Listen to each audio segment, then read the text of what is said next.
Hola, ¿qué tal? Muy buenos días. Bueno, continuamos en esta mañana con nuestra serie Una vida con propósito. Y vamos a estudiar en estos días qué es lo que mata precisamente a ese propósito, qué es lo que impide que se cumpla el propósito. Porque si bien es cierto, Dios ha dicho que lo que inició en nuestra vida lo va a terminar y eso o habla precisamente de propósito, hay cosas que impiden que ese propósito se cumpla.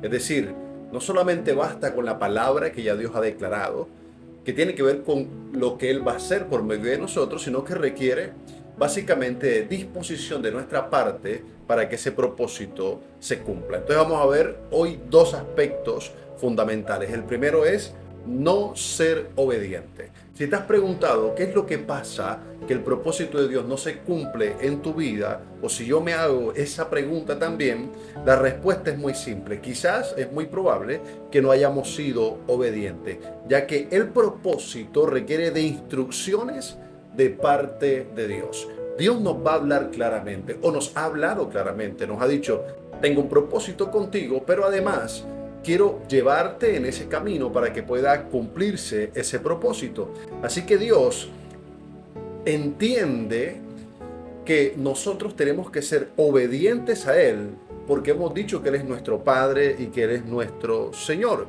Y esa obediencia tiene que ver con escuchar a Dios.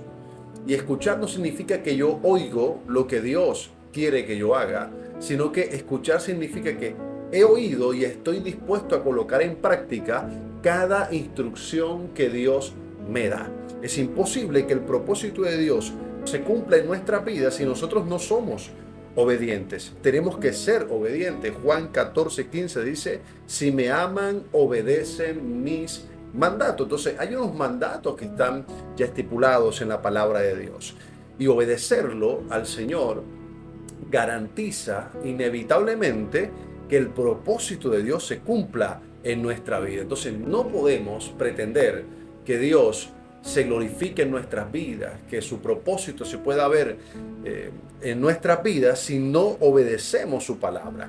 En segundo lugar, ¿qué es lo que impide que el propósito de Dios se cumpla? Es que no dejemos lo que Él nos pide que dejemos. Es decir, no dejemos, por ejemplo, nuestro pasado atrás. Hay cosas que sucedieron y que nosotros frecuentemente lo traemos a nuestro presente y eso afecta nuestro futuro. Evita que el propósito de Dios se cumpla en nuestras vidas. Tenemos que resolver nuestro pasado. Cuando la palabra habla de olvidar o dejar atrás aquello que ya pasó, es que significa que no lo vamos a poder cambiar. Pero sí es necesario que lo podamos resolver. Y resolver nuestro pasado tiene que ver con poder solucionar algunos aspectos de nuestra vida que sucedieron hace muchísimo tiempo y que ocasionaron quizás un trauma hoy en nuestro corazón y que no nos permite que podamos realmente oír la voz de Dios, escuchar la voz de Dios, estar dispuesto a que Dios nos forme, nos distrae, nos roba capacidad. El no dejar, por ejemplo, amistades y personas que no aportan a nuestra vida a nivel espiritual, impide que el propósito de Dios se cumpla en nuestra vida. Personas que son tóxicas, personas que en vez de ayudarnos a avanzar, lo que hacen es hacer que retrocedamos. Tenemos que dejarlo atrás.